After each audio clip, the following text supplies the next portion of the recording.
Hey, it's Ken from Homebrew Audio. Recently, I was helping somebody, a new student in my Reaper course, figure out how to do some audio recording and editing at home. He had Reaper on his computer already, but when we got on the Zoom call, his Reaper looked different from my Reaper. In fact, that was part of the issue.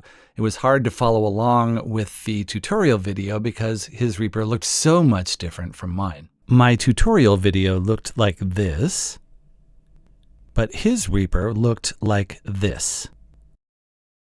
Fortunately, it was an easy fix. He just managed to change the theme that Reaper was using. Wasn't even sure how he did that. And one of the great things about Reaper is how easily customizable it is.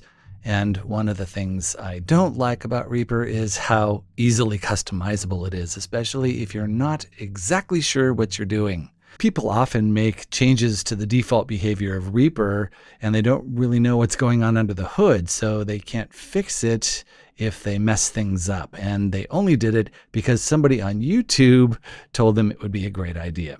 Fortunately, in this case, it's nothing that can't be fixed immediately if you don't like the result. So what about this example I started talking about, the theme thing? Well, here is the default theme for version 7, which is what he would be looking at if he just downloaded Reaper. My course tutorial was from version 6, which looks like that. They're very similar, so he would have had no trouble at all following along with the video. So how do you change the theme?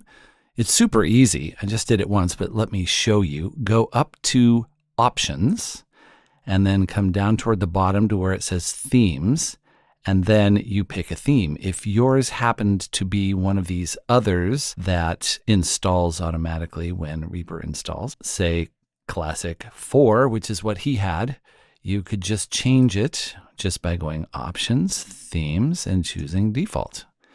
Or if he really wanted to be in the same version that I was using, he could say Option, Themes, Default 6.0. So that's pretty cool. But there are lots of other themes available out there if you want to experiment. Here's a great site to get some for free. It's called stash.reaper.fm. Let's find one just as an example, and I'll show you how easy and quick it is to install. By the way, I have 24 showing per page, and there are 73 pages of themes. That's how many themes are available out there that people have written and uploaded.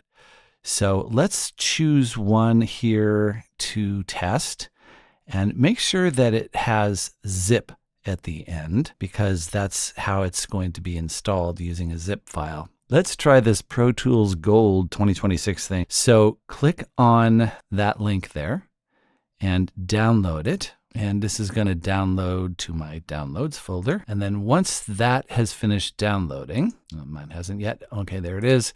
Go to the folder where it downloaded to, downloads folder in my case here, and then drag it. Just drag it onto Reaper. Very easy. Drag, drop. And there it is. Instantaneously, that looks so different. And based on the title of this, I assume what they're trying to do is make it look like Pro Tools or something. Not sure, but this is pretty amazing stuff. All the functionality is the same, but things just look a lot different. And like I said, and like happened with the student, things can get very confusing if you don't know what happened. If you were trying to follow along with my tutorial video and you saw this, that would be very confusing indeed. So that is how you change how Reaper looks.